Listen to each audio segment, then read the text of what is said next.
Hello, my name is Michele, and I am going to be a missionary with international teams working against human trafficking here in the United States.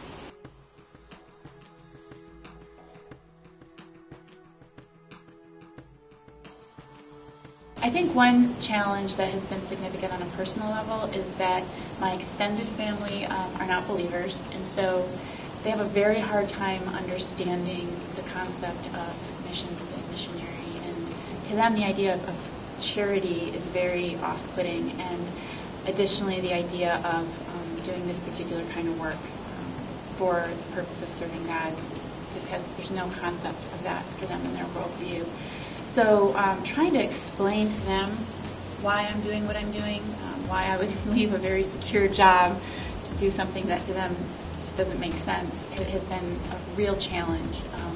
And I think they're trying to support me as much as they can, but it's been challenging not to have them really understand and be able to come alongside and encourage. And this is kind of a new thing that I've been learning, is sort of appreciating the challenges.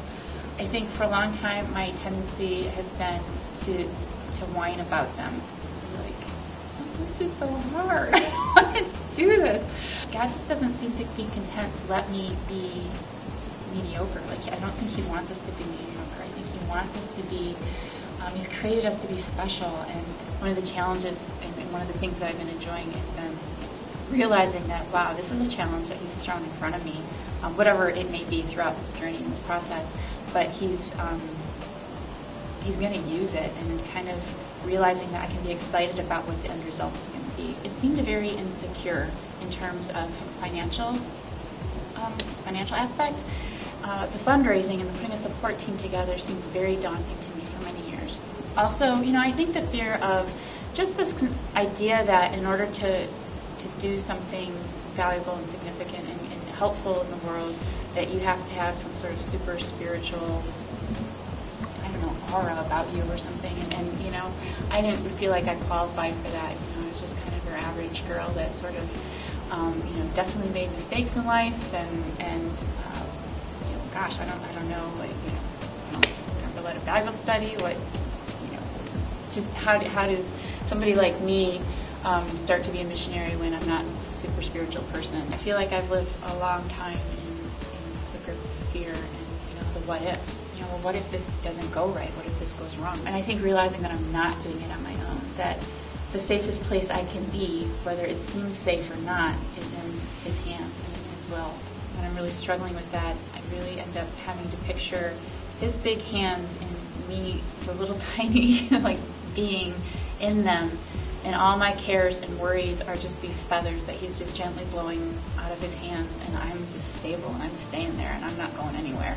And He's the only one who can, they seem so heavy to me, but to Him they're just feathers blowing away. There has been sort of the implication, I did have one meeting where the individual sort of implied that I really didn't have a concept of what I was doing. They basically made me feel like I was 2 inches tall, that I was naive and had no idea what I was doing or a concept of what it would take to make this happen. And maybe that's the case, but ultimately I think it's God that's going to make anything happen through any kind of ministry that's serving Him. He's the one at work.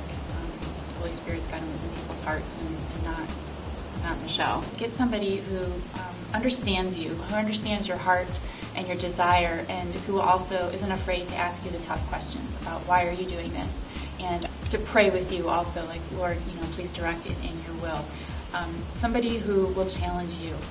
And not just challenge you for the sake of challenging you, but because they truly understand that God has good stuff for us. God has plans for us to do good things, and wants to teach us and grow us. And so what's been incredibly valuable to me is having 1 or 2 people who really get that and understand that and will walk with me through that journey.